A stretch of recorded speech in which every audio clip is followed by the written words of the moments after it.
It started with a single letter, a simple envelope, handwritten, addressed to the President of the United States. At first glance, it looked like any other piece of mail that arrived at the White House daily. But when the staff opened it, they immediately knew this one was different. It wasn't from a senator, a foreign leader, or a billionaire donor. It was from a soldier, a war hero, Major Ryan Carter. Ryan wasn't a politician. He wasn't a high-ranking general with years of bureaucratic experience. He was a man who had spent most of his life in the trenches, not the conference rooms. A soldier who had fought in wars the country had long stopped paying attention to. He had medals, ribbons, commendations, proof of his service. But that wasn't why he wrote the letter.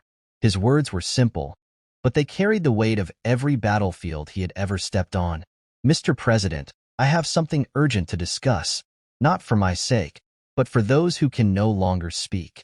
The room was silent when the letter reached the president's desk. Donald Trump scanned the words, then leaned back in his chair. He had met countless military leaders, listened to their strategies, shaken their hands at ceremonies. But a request like this? A direct appeal from a soldier who had no political agenda, no hidden motive, just a truth he needed to share? That was rare.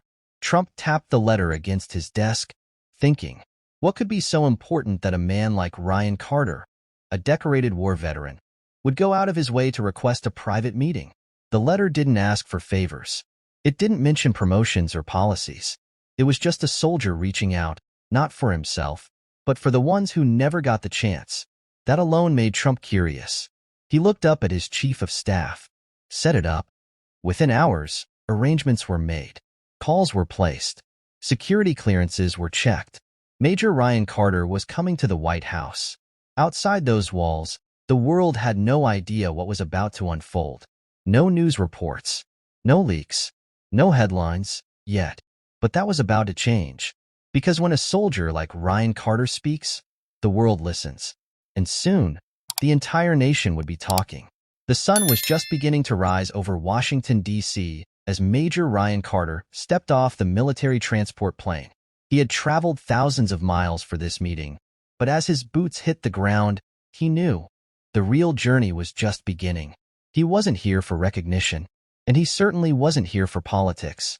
He had come with a purpose, one that couldn't be ignored any longer. But before he even made it out of the airport, the world had already started talking. Somehow, word had leaked that a decorated war hero was meeting with the president. Within minutes, speculation spread like wildfire. Headlines popped up on news sites. Talk shows debated the reasons behind his visit. Social media was ablaze with questions and theories. Something big was happening. And the world was about to find out exactly what. Is he receiving a Medal of Honor? Did he uncover a military scandal? Is this just a PR stunt? Everyone had an opinion, and the internet, as always, was divided. Some called him a patriot, a man of honor standing up for his fellow soldiers. Others were more skeptical, suggesting he was being used for political gain or chasing personal fame. Ryan paid no attention to any of it. He had spent years in war zones, and if there was one thing he had learned, it was how to block out the noise. This mission wasn't about what people thought. It was about what needed to be said. As he drove through the city, past the towering monuments and historic landmarks, his focus remained unchanged. He had seen too many good men and women sacrificed, their stories buried beneath medals and speeches that never truly captured what they had endured. He wasn't here to shake hands and take photos. He was here to speak for those who couldn't. When the car finally pulled up to the White House gates, Ryan took a deep breath. The cameras would be waiting. The questions would come. But none of it mattered. Because once he stepped inside, the conversation he was about to have would change everything. As the heavy doors of the Oval Office swung open, Ryan Carter stepped inside, feeling the weight of history settle around him. The room was larger than he had imagined, yet somehow, it felt smaller than the battlefields he had walked. The air carried a faint scent of polished wood and old leather, and the portraits of past leaders seemed to watch over the moment unfolding. President Trump stood near his desk, hands in his pockets, his sharp eyes studying the soldier before him. There was no formal introduction, no unnecessary pleasantries, just a straightforward greeting that cut through the air. Major Carter, I've met generals and world leaders, but I hear you're a different kind of warrior. Ryan stood tall, his posture rigid from years of discipline, but his voice was steady and filled with purpose. Sir, thank you for meeting with me. This isn't about me. It's about those who never made it home. Trump nodded slightly, intrigued. He gestured for Ryan to sit, but the soldier remained standing. He had spent too many years leading men through war to relax now. Go on, Trump said, folding his arms. Ryan took a deep breath and spoke, not as a decorated officer, but as a man who had carried burdens far heavier than his own. He painted a picture of war not often seen in parades or recruitment ads, the unseen battles that continued long after the gunfire stopped. He spoke of the men and women who returned home carrying invisible wounds, haunted by memories that refused to fade. People see the medals, the uniforms, the flags draped over coffins, but they don't see what happens afterward. They don't see the sleepless nights, the guilt, the ones who survived the war only to lose the fight at home. Sir, we train soldiers to be warriors, but we don't train them to come back to a world that has already moved on. For the first time in a long while, Trump remained silent, listening intently.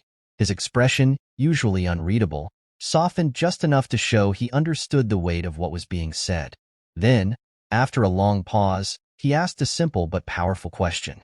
Tell me, Major, what's the hardest thing you've had to carry? Ryan had been asked difficult questions before, about strategy, about enemy movements, about missions that had gone wrong. But this was different. This wasn't about tactics or war zones.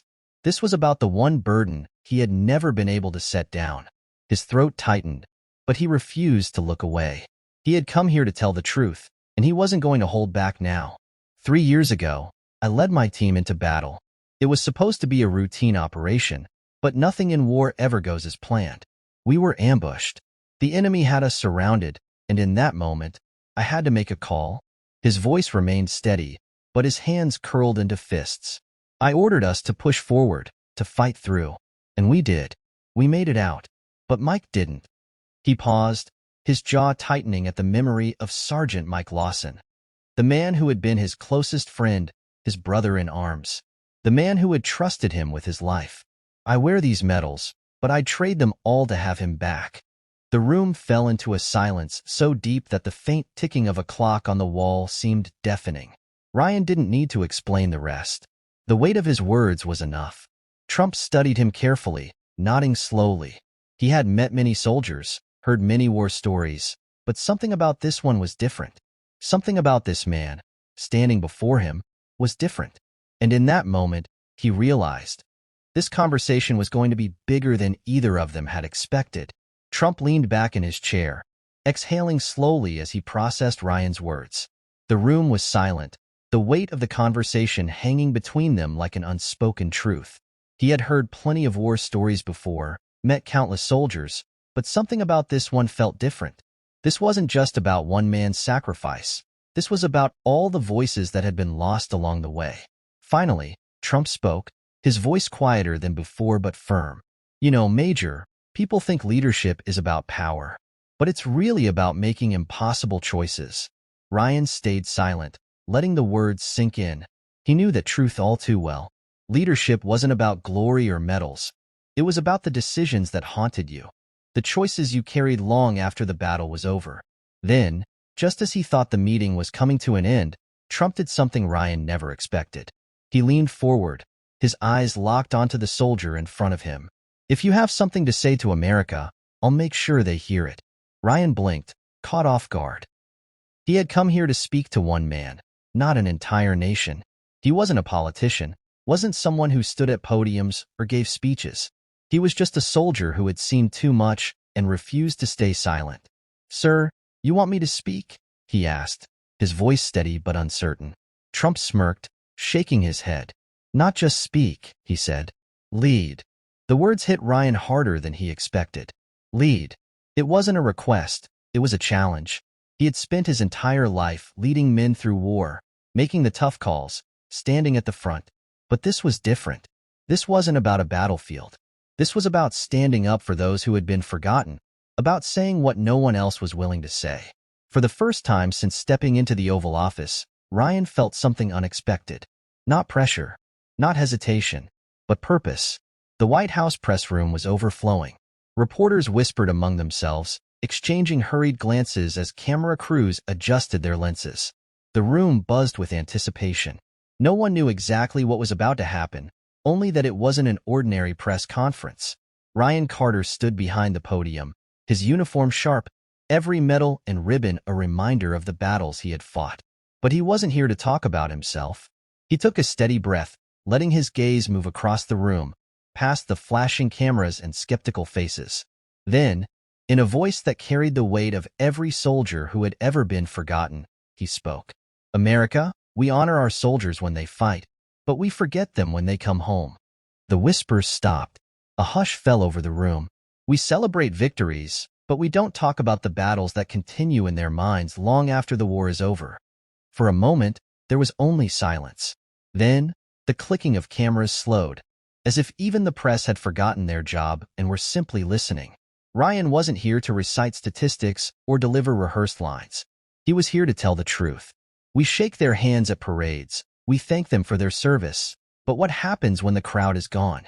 What happens when the uniforms are folded away and the nightmares begin? We don't talk about that, but we should. Across the country, millions watched, some from their living rooms, others from their offices or phones. Veterans sat frozen, their hands tightening around coffee cups, some blinking away emotions they hadn't let themselves feel in years. Military families clutched the hands of loved ones, hearing their pain finally put into words. Social media erupted. Finally, someone is telling the truth about what soldiers go through. We need more leaders like Major Carter. He's saying what no one else dares to say. But Ryan wasn't thinking about the reactions. He wasn't thinking about headlines or approval ratings. He was thinking about the soldiers who had struggled in silence for too long, the ones who never got a chance to come home. He took another breath, steady, unwavering. War doesn't end when the battle is over. For many, it never truly ends. And if we, as a nation, can send our men and women to fight, then we owe them more than a pat on the back when they return. We owe them understanding. We owe them care. We owe them a promise that they will never be forgotten. His voice didn't waver, but the weight of his words filled the room. No one interrupted. No one argued. Because deep down, they all knew. He was right. The moment Ryan stepped away from the podium, the world reacted. Within minutes, his speech was everywhere, on television, across social media, debated on talk shows. Some hailed him as a hero, a soldier brave enough to speak the truth that had been ignored for too long. Others were less kind, accusing him of being a political pawn, a tool for the administration, or simply someone seeking attention. The noise was deafening, but Ryan didn't care. He hadn't spoken for approval. He had spoken for those who never got the chance. Letters began pouring in. Some arrived through official channels, others found their way to him through military networks. One came from a Vietnam veteran who had watched the speech from his small apartment, a man who had spent decades carrying the weight of a war the country had tried to forget. For years, we suffered in silence. We buried our brothers, carried our guilt, and told ourselves to move on. But we never really did. Thank you for giving us a voice. Another letter came from a widow, the wife of a fallen soldier. Her husband had made it home from war, but he had never truly left the battlefield. The weight of what he had seen, what he had done, had been too much. He never talked about it. Not to me, not to anyone. I never understood why. But after hearing your speech, I finally do. I just wish I could have told him that when he was still here. Ryan read each letter carefully, knowing that for everyone he received, there were thousands more stories left untold. He had opened a conversation that was long overdue, but words alone weren't enough. He needed to do more.